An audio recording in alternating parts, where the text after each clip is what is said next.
Welcome to Plas Gwyn Boyz YouTube channel. Part 1. You will hear a woman from a job agency giving information to a man about work in a chain of restaurants. First, you have some time to look at questions 1 to 5.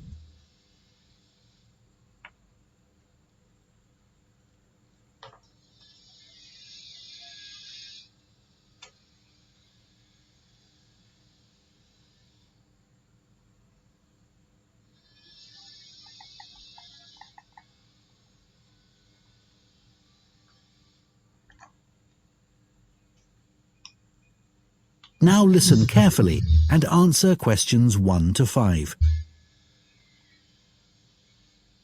So I understand you're interested in restaurant work? Yes, I've got a bit of experience and I can provide references. That's good. I can check all that later. Now, Milo's restaurants have some vacancies at the moment. They're a really good company to work for. Lots of benefits. All right. Yes.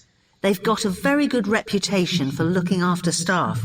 For example, all employees get training, even temporary staff. Oh, really? That's quite unusual, isn't it? Certainly is. And do staff get free uniforms too? You just need to wear a white t-shirt and black trousers, it says here. So I guess not. But another benefit of working for a big company like this is that you can get a discount at any of their restaurants. Even at weekends? No, but you'll be working then anyway. Oh, yes, I suppose so. Most of their restaurants are in the city centre, aren't they? So easy to get to by bus? Yes, that's right. But if you have to do a late shift and finish work after midnight, the company will pay for you to get a taxi home. I probably won't need one. I think I'd use my bike. Okay. Now, they do have some quite specific requirements for the kind of person they're looking for.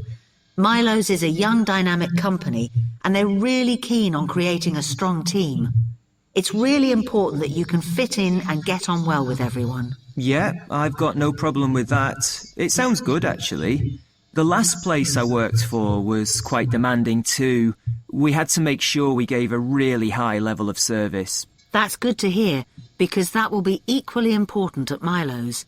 I know they want people who have an eye for detail. That's fine. I'm very used to working in that kind of environment. Perfect. So the only other thing that's required is good communication skills, so you'll need to have a certificate in English. Sure. Before you hear the rest of the conversation, you have some time to look at questions 6 to 10.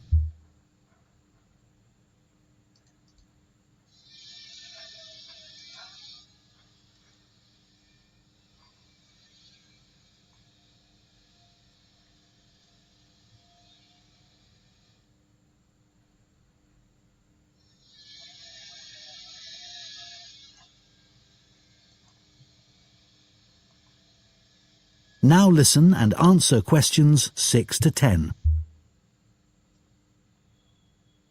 Okay, let's have a look at the current job vacancies at Milo's. The first one is in Wivenhoe Street. Sorry, where? Wivenhoe. W-I-V-E-N-H-O-E. It's quite central, just off Cork Street. Oh, right. They're looking for a breakfast supervisor. That would be okay. So you're probably familiar with the kind of responsibilities involved. Obviously checking that all the portions are correct, etc. And then things like checking all the procedures for cleaning the equipment are being followed. Okay. And what about the salary? In my last job I was getting £9.50 per hour. I was hoping to get a bit more than that. Well, to begin with, you'd be getting £9.75, but that goes up to £11.25 after 3 months. That's not too bad. And I suppose it's a very early start. That's the only unattractive thing about this job. But then you have the afternoons and evenings free. So the restaurant starts serving breakfast from 7 a.m, and you'd have to be there at 5:30 to set everything up. But you'd be finished at 12:30. Well, as you say, there are advantages to that. Now, you might also be interested in the job at the City Road branch. That's for a junior chef, so again, a position of responsibility. I might prefer that, actually. Right. Well, obviously, this role would involve supporting the sous chef and other senior staff.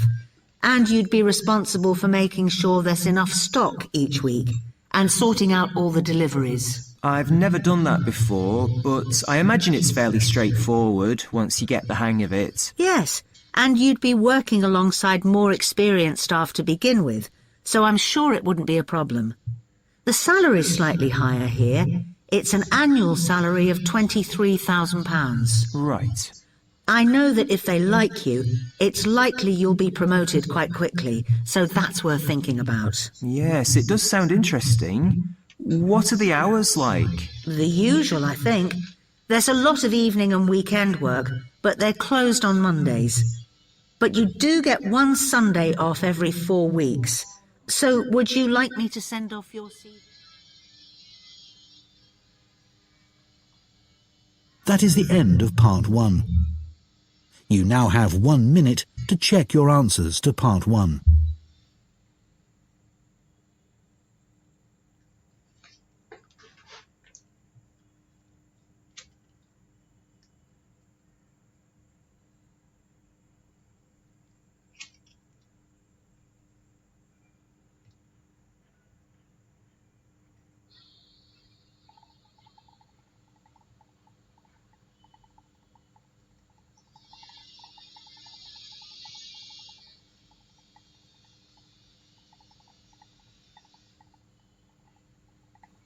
Part 2.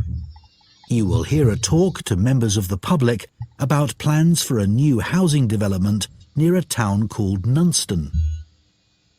First, you have some time to look at questions 11 to 14.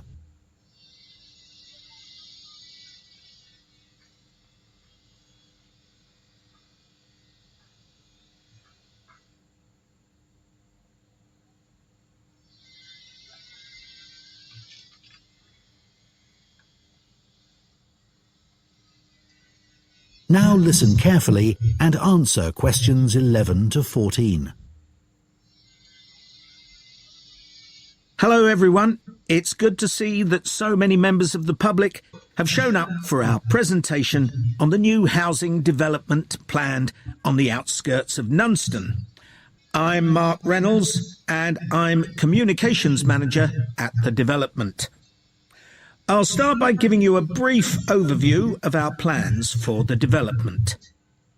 So, one thing I'm sure you'll want to know is why we've selected this particular site for a housing development. At present, it's being used for farming, like much of the land around Nunston. But because of the new industrial centre in Nunston, there's a lot of demand for housing for employees in the region, as many employees are having to commute long distances at present. Of course, there's also the fact that we have an international airport just 20 minutes drive away. But although that's certainly convenient, it wasn't one of our major criteria for choosing the site. We were more interested in the fact that there's an excellent hospital just 15 kilometres away, and a large secondary school even closer than that. One drawback to the site is that it's on quite a steep slope, but we've taken account of that in our planning, so it shouldn't be a major problem. We've had a lot of positive feedback about the plans. People like the wide variety of accommodation types and prices, and the fact that it's only a short drive to get out into the countryside from the development. We were particularly pleased that so many people liked the designs for the layout of the development, with the majority of people saying it generally made a good impression and blended in well with the natural features of the landscape, with provision made for protecting trees and wildlife on the site. Some people have mentioned that they'd like to see more facilities for cyclists, and we'll look at that. But the overall feedback has been that the design and facilities of the development make it seem a place where people of all ages can live together happily. Before you hear the rest of the talk, you have some time to look at questions 15 to 20.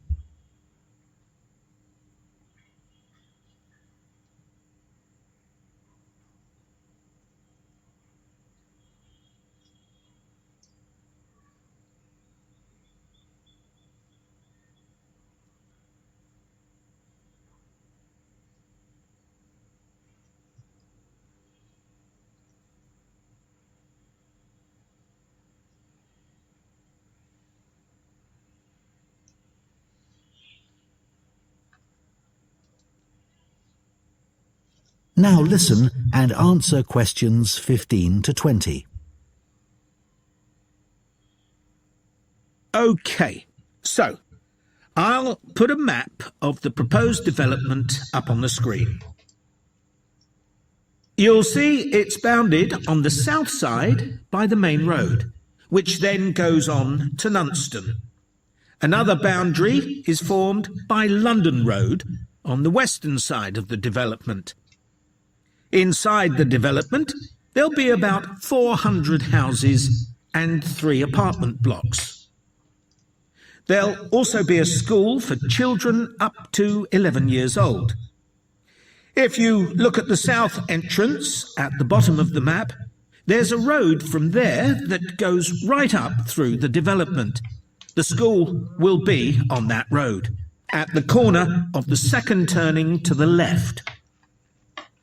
A large sports centre is planned with facilities for indoor and outdoor activities.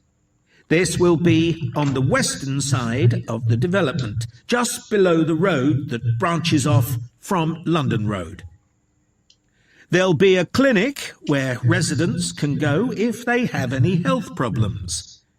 Can you see the lake towards the top of the map? The clinic will be just below this, to the right of a street of houses.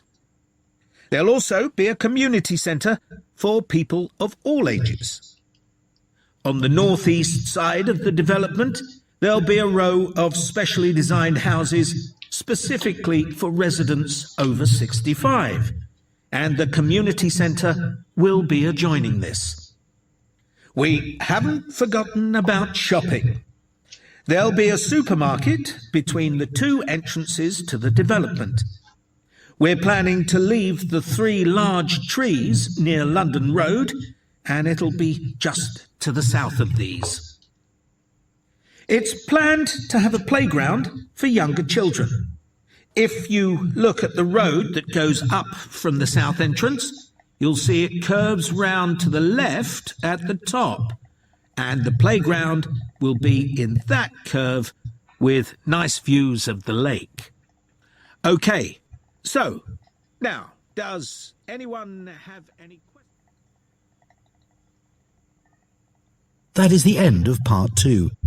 You now have 30 seconds to check your answers to part 2.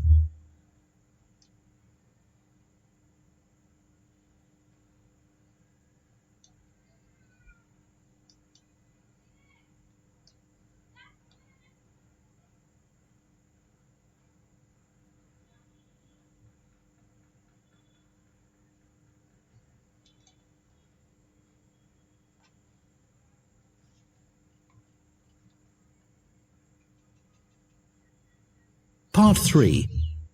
You will hear 2 geography students, Adam and Michelle, talking about a volcanic eruption which took place in Iceland in 1783. First, you have some time to look at questions 21 to 26.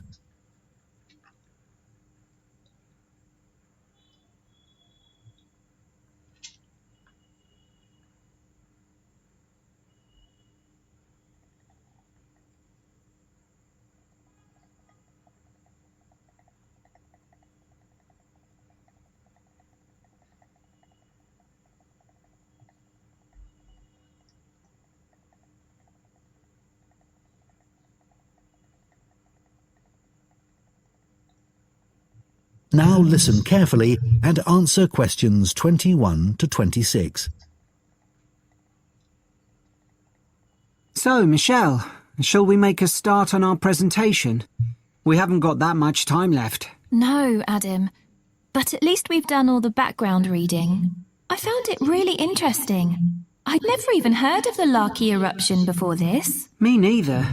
I suppose 1783 is a long time ago. But it was a huge eruption, and it had such devastating consequences. I know.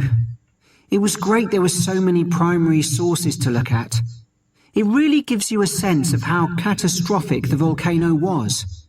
People were really trying to make sense of the science for the first time. That's right. But what I found more significant was how it impacted directly and indirectly on political events, as well as having massive social and economic consequences. I know. That should be the main focus of our presentation. The observations made by people at the time were interesting, weren't they? I mean, they all gave a pretty consistent account of what happened, even if they didn't always use the same terminology. Yeah. I was surprised there were so many weather stations established by that time. So, you can see how the weather changed often by the hour. Right. Writers at the time talked about the Larky haze to describe the volcanic fog that spread across Europe. They all realised that this wasn't the sort of fog they were used to. And, of course, this was in pre-industrial times, so they hadn't experienced sulphur-smelling fog before. No, that's true. Reports from the period blamed the haze for an increase in headaches, respiratory issues, and asthma attacks. And they all describe how it covered the sun and made it look a strange red colour. Must have been very weird. It's interesting that Benjamin Franklin wrote about the haze. Did you read that? He was the American ambassador in Paris at the time. Yeah. At first, no one realised that the haze was caused by the volcanic eruption in Iceland. It was Benjamin Franklin who realised that before anyone else. He's often credited with that, apparently. But a French naturalist beat him to it. I can't remember his name. I'd have to look it up. Then other naturalists had the same idea, all independently of each other. Oh, right.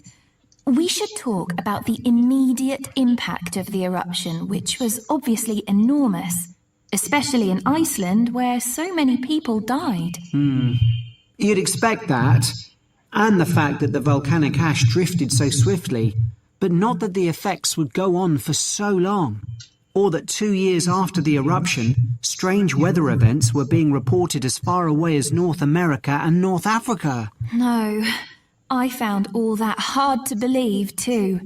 It must have been terrible, and there was nothing anyone could do about it, even if they knew the ash cloud was coming in their direction. Before you hear the rest of the discussion, you have some time to look at questions 27 to 30.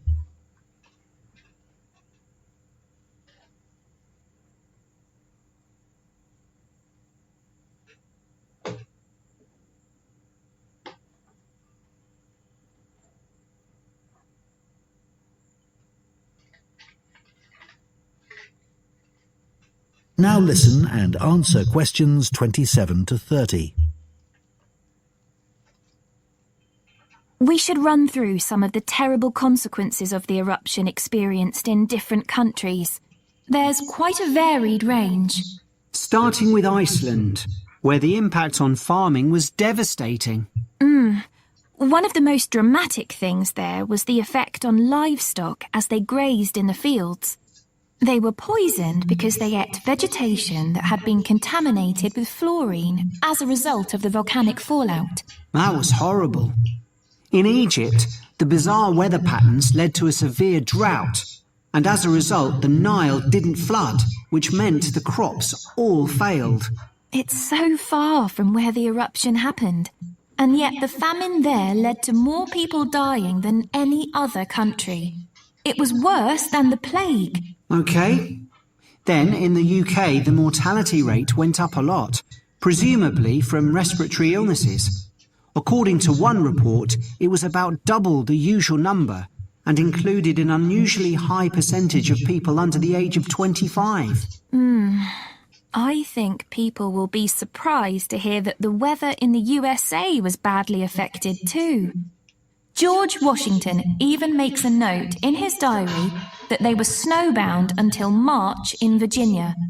That was before he became president. Yes, and there was ice floating down the Mississippi, which was unprecedented. Oh, astonishing, really.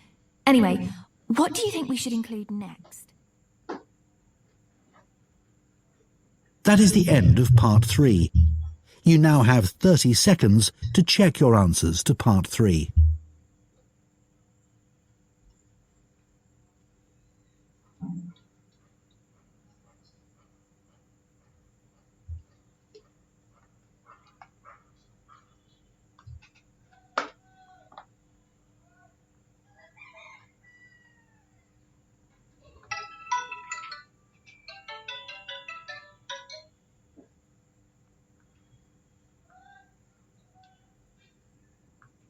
Part 4. You will hear a student on a fashion design course giving a talk about the history of pockets. First, you have some time to look at questions 31 to 40.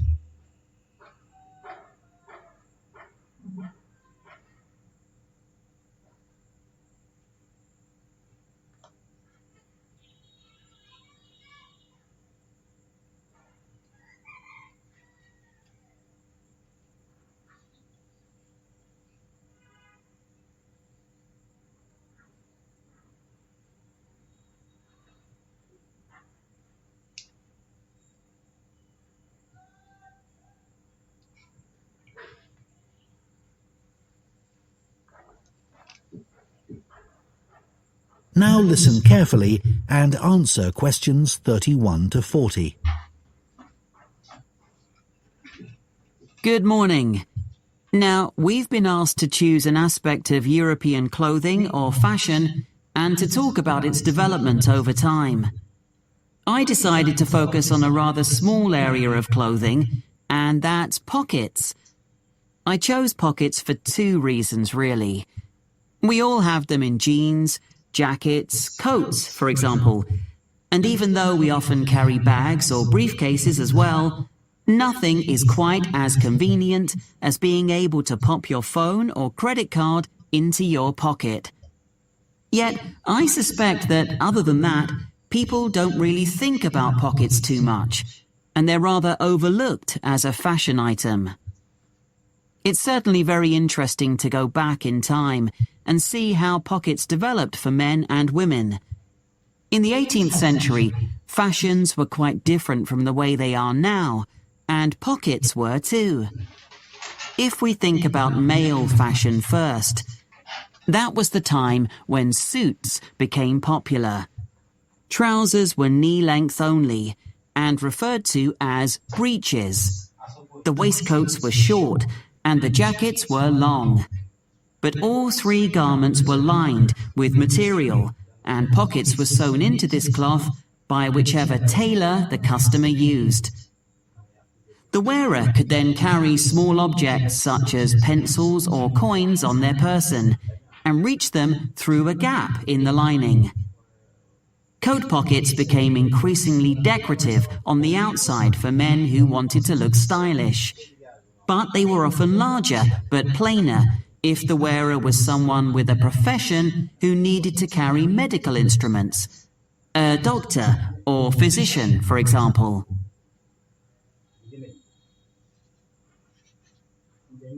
The development of women's pockets was a little different.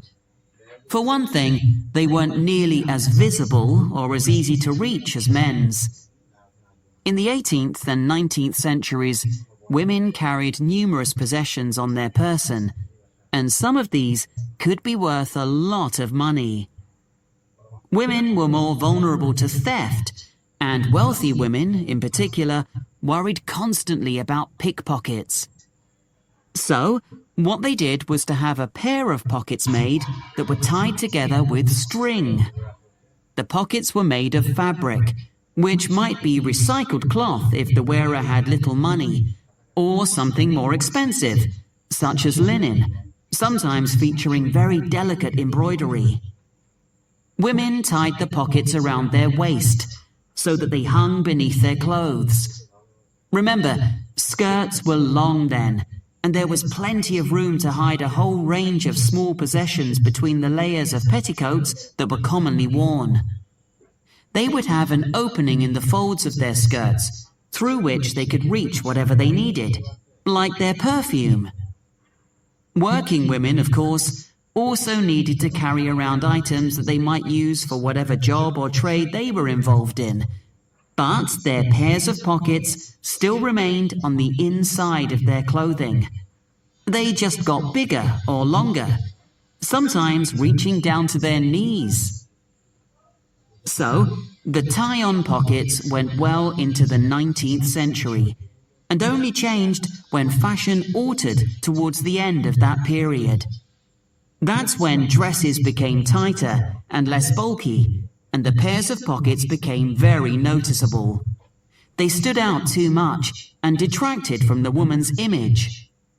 Women who had been used to carrying around a range of personal possessions and still wanted to, needed somewhere to carry these items about their person.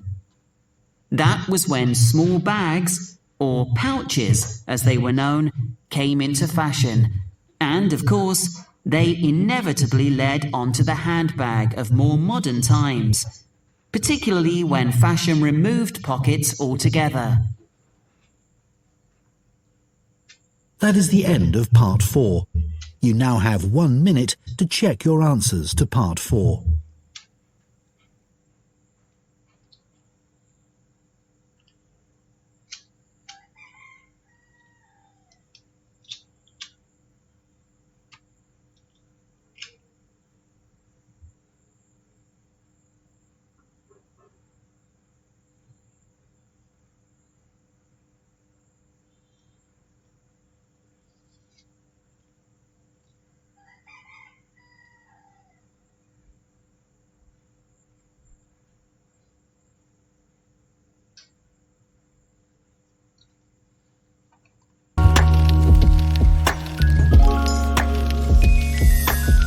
Test 2.